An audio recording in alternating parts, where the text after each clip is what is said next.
Welcome back to the Really Useful Podcast. It's series 4 of our tech podcast for technophobes on makeuseof.com.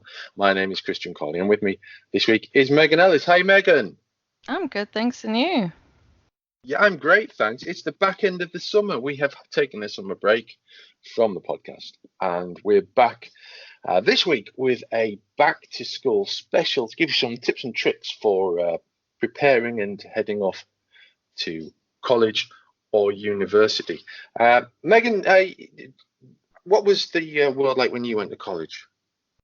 Well, it was only 6 years ago, as I calculated earlier, but it feels like eons. Yeah, it was similar, but it feels like a lot has changed. But in terms of like workflows and what students are expected to do, it's very much similar. Okay. And for you? When I went to college, you did not get a laptop. There was big rooms full of computers that you could use. Not just when I went to college, same when I went to university as well. A few people had their own PCs, but most people just used facilities and took pen and paper home. My sister, who's 5 years younger than me, when she started, she got now I want to say this was an Amstrad device. I'm not entirely sure. It was possibly an Amstrad device, which is basically a keyboard. It might have been a JVC, but it was basically a keyboard about the size of a laptop, a compact laptop, but without the flip top, and it was a keyboard with an LCD display that you could angle up, and that was the alternative. That was the word processor that they got. I think they got for quite a low price, if not for free, from the institution. Yeah, when I started, the netbooks were coming out, but there wasn't such a big variety of like ultrabooks and slim laptops. You either had the normal laptop or you had a netbook. Yeah. So it's definitely, there's so much more for students to choose from, and even like online resources. There are definitely more because, in the space, 6 years is when I graduated, but in that space of time, you know how technology has just like vastly improved. And yeah.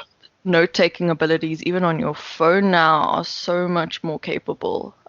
And you'd be able to technically, I don't know, if you used something like the Samsung DeX, you could get away with that sometimes nowadays. Absolutely. Yeah, so it's definitely, there's a lot more out there and at a better price range for students. Sure.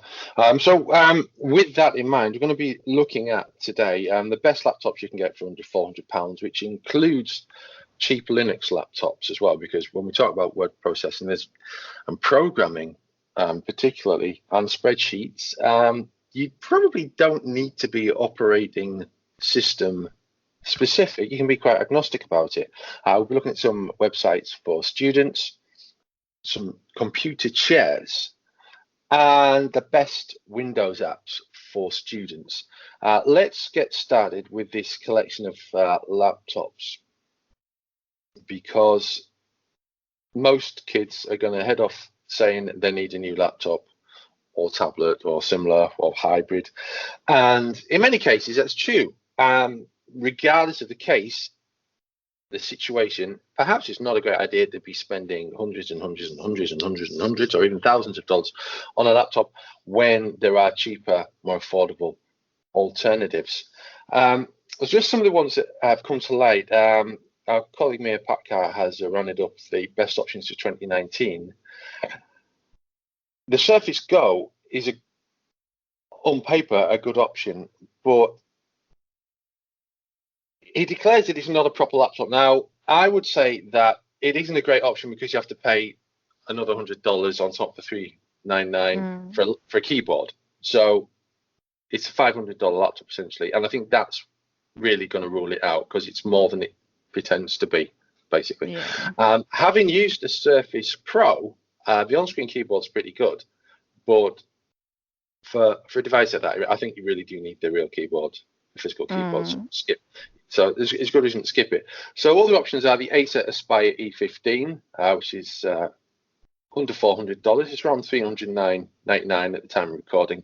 The Asus VivoBook E403NA, which is available for under $400 as well.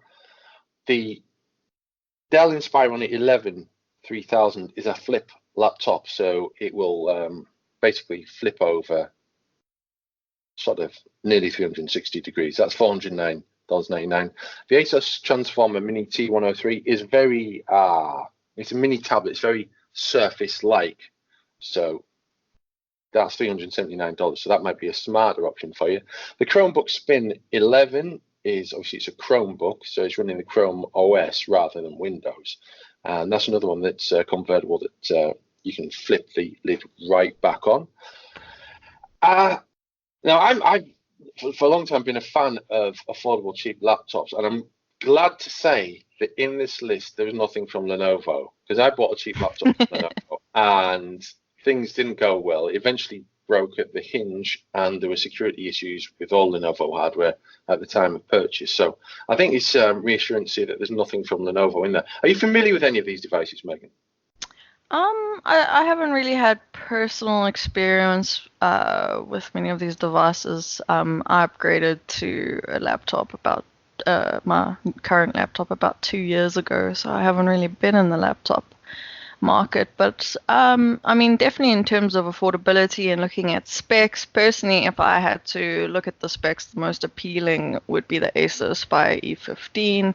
I mean, its processor is a bit old. It's only an i3, but I mean, you get 6 gigs of RAM and a terabyte hard drive, and that seems like quite good value. The only thing that Mahir points out is that it's a bit bulky for everyday portability, but I did go to university at a time where every laptop was bulky. I went to university with a 5 kilogram laptop or something crazy like that when I first went, and then upgraded to one that was like 3 kilograms. So Is it on wheels?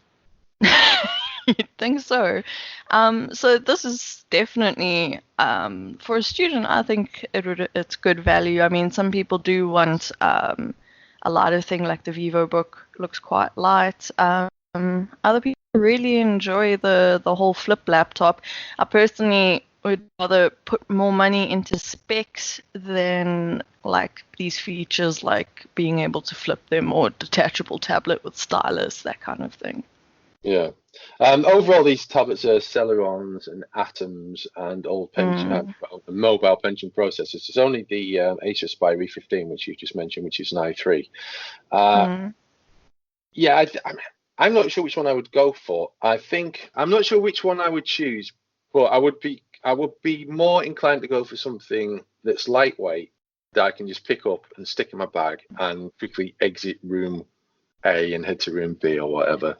Whether room A and room B are cafes or libraries or lectures or whatever. I think portability is important at this stage of life with the current lifestyle. So yeah, when something like the which I've used something similar in the past, the Asus Transformer Mini 103. I've actually, in my drawer next to me, I've got an old Asus tablet that came out at the same time as the original Microsoft Surface, which I'm trying to install Android on for my dad. So I'd probably go for something along those lines. Well, let's move on, because you're not limited to just Windows laptops and Chrome OS. There are cheap Linux laptops available. Excuse me, the Acer Aspire E15 comes with a Linux option. So that's one thing that carries over from our previous discussion. There's the Starlight Mark II, which is another which is a rare kind of Linux laptop that's what we could probably call affordable. There's the Acer Aspire 1A114, which is £215 if you take in the Linux option, which is good. My favourite, though, is Pine64's Pinebook Pro. Now, I've used the Pinebook 64, not the Pro version, but the Pinebook 64. The Pinebook Pro is about $200. The Pine 64 is $100, which is $99, which I reviewed for Make Use of some months ago.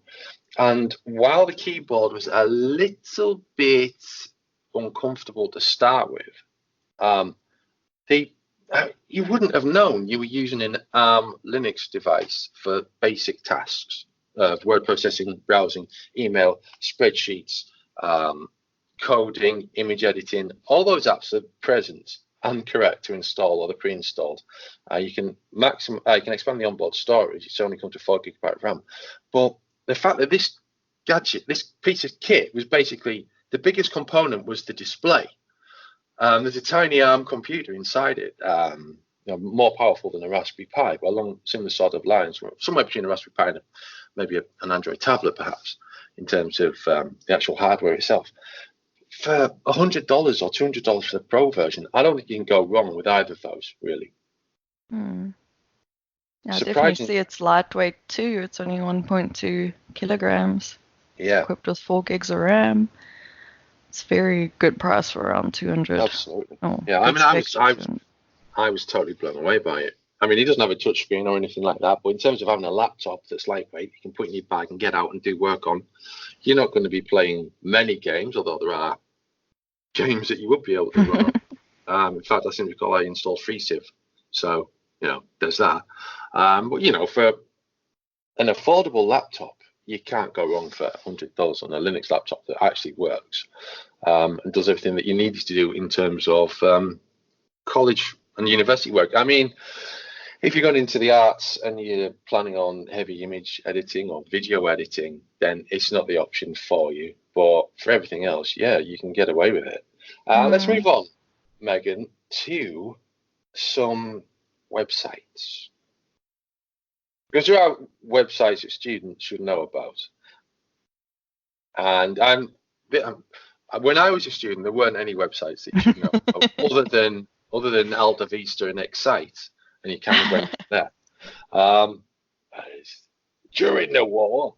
Not that old. But so I'm looking at these. We've got free for students, best free stuff for students. We've got student.com, find the best accommodation. We've got Iris AI, find research papers with AI. We have Sleepy Time for a good night's sleep. We have student recipes for quick recipes you can make.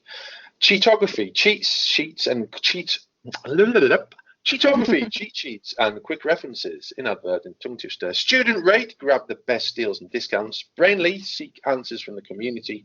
And Student Loan Hero, repay your student loan with a plan. As a more recent ex-student than me, which ones do you think you would have found most useful, Megan? Definitely the searching research papers with AI. We didn't really have that kind of capability. You either had to go straight to the library to search like the university database. You couldn't access it externally, or we used a site called JSTOR, and that wasn't very easy to navigate through. It was useful, but it wasn't that easy. And then also Google Books, which, as you know, locks a lot of content behind paywalls.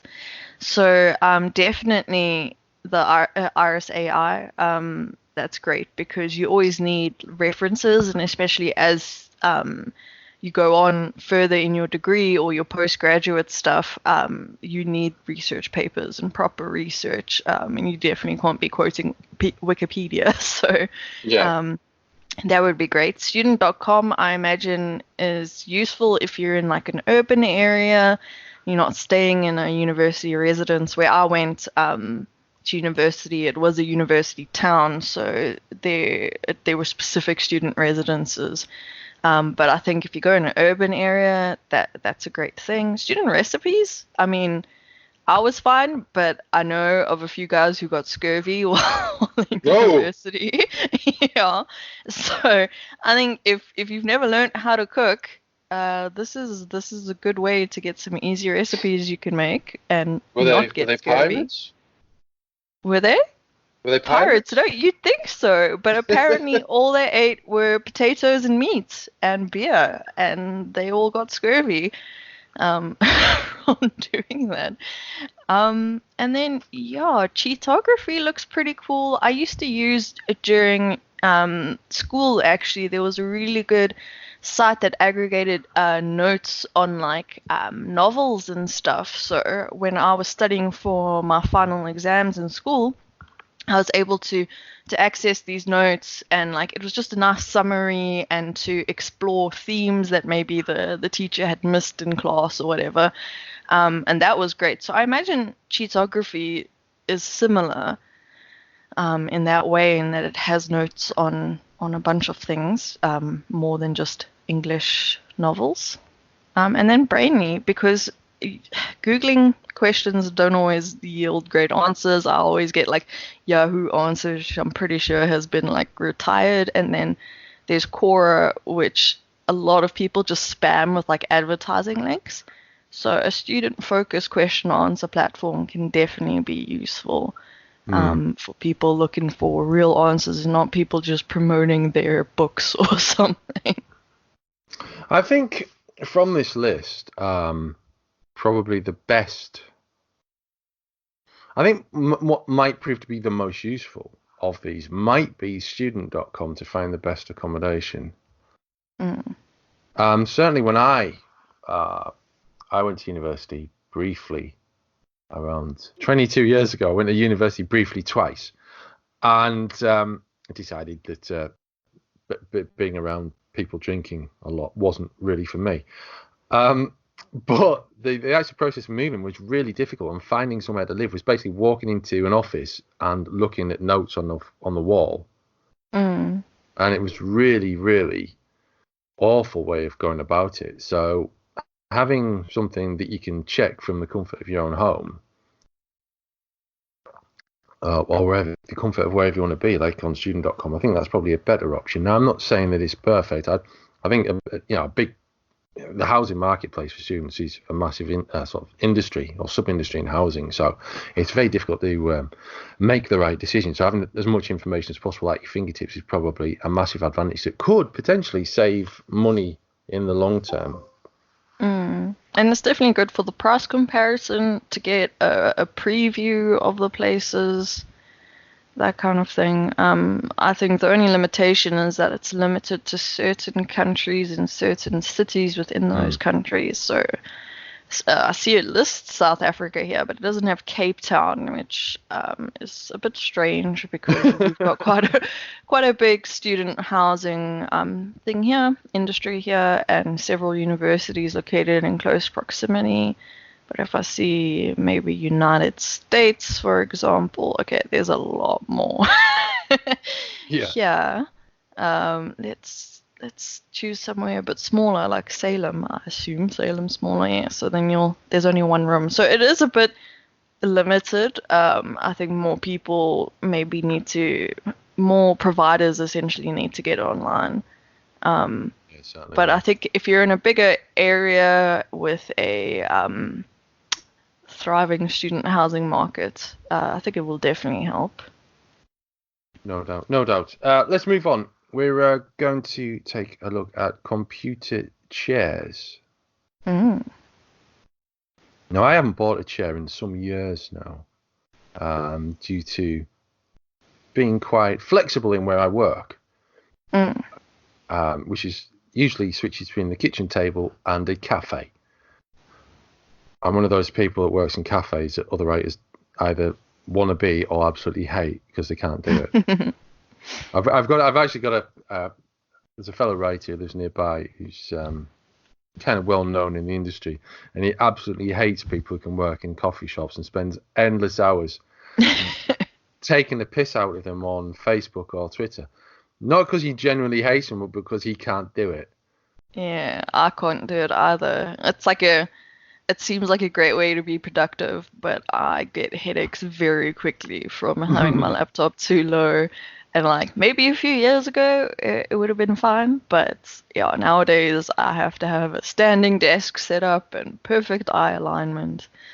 So I mean, the value of investing in a chair is important, because students spend a lot of time at the PC, especially more so if they're gamers as well, or they use their computer for other activities, for their hobbies as well. And I mean, you saw the whole thing about teenagers now developing so-called horns from staring at their smartphones. But what they're actually developing is bone spurs at the back of their necks. And Ooh. it's actually a huge problem among younger people. And our spines are basically degrading at a much faster rate than older people. So especially when you enter the working market and that kind of thing, you want your back and your posture to be in the best shape possible, because these repetitive strain injuries open up a whole world of hurt and are like a huge result of disability in the US. So I mean, it seems like, okay, you can get away with just like a plastic dining chair, but it's actually a really good investment to invest in proper posture and a chair that gives you good support. Yeah, absolutely. I've had very good chairs over the years. When I used to have a dedicated office, I had a very, very nice swivel chair with various positioning options and an armrest. What you buy is going to depend entirely on your budget and your particular situation scenario, and also the amount of space you've actually got at your desk. Because some chairs do turn out to be absolutely huge, don't they? Yeah, definitely. And those gaming chairs, people tend to like with the high profiles, but they're more about looks than functionality. And what I like about this list is it actually looks at the features of the chair, the adjustability, that kind of stuff. Yeah. Things like gaming chairs they're all about the looks. They don't actually offer that much support and ergonomic. Sure. Features. Again, this is a list by Mihir Patkar, and I think we'll just I'm going to give you one recommendation. Check out this yourself, along with everything else in this week's Really Useful podcast. It will be in the show notes. There are a few thumb rules to go by. You've got the fabric versus leather versus mesh. You've got the adjustment essentials for the height of the seat, how far back it can tilt, and the height of the armrests. And if you're on a budget, you can check discounted furniture resellers. For a general option that is not expensive but will do the job sort of over a short term, the Amazon Basics mid back mesh chair is slap bang in the middle with a very good price. It's currently around $65. So it's in the sort of 50 area. It's going to do the job for you, but it's probably not going to do the job long term. But it's a good stopgap. As noted, check the article for the full list. We're going to move on now to our final item in our Back to School Really Useful podcast special, essential Windows apps for students. Now, Megan, what did you use as a student regularly? Google Drive, definitely. It's just, especially when you're moving between computer labs on campus or different classrooms, it's like a lifesaver to be able to just sync up all your work and not have to worry about carrying a flash drive with you, that type of thing. It was incredibly useful. I mean, you technically don't need to use like upload to Drive anymore now. Now you can just like use Google Docs. It automatically kind of syncs with Drive. But it's something I still use today, that I can switch between my devices without having to worry about whether my work is saved and synced up. And it's free. So, I mean, that's a big selling point for me. I have been a student since I was at university. I've done Open University, so it would be inaccurate of me to pretend that I never used a computer at university. However, it was all email and sort of collaborative tools with the university, and so again, I really can't offer an awful lot into this conversation. Beyond sort of using Notepad or Notepad++, because I was doing web development courses.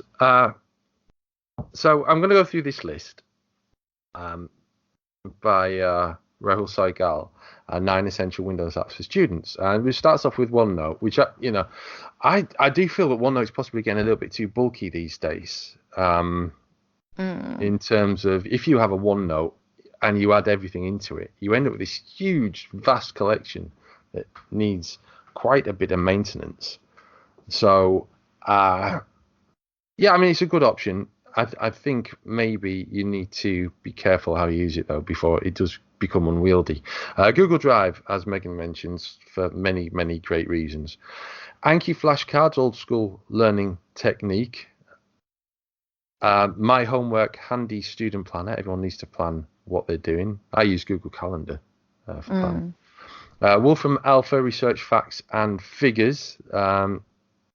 If that's the type of studying that you're doing, then you should definitely have access to Wolfram Alpha for science and maths and latest topics. The Polar Bookshelf Manager for web and PDF files. I'm not entirely convinced about this one.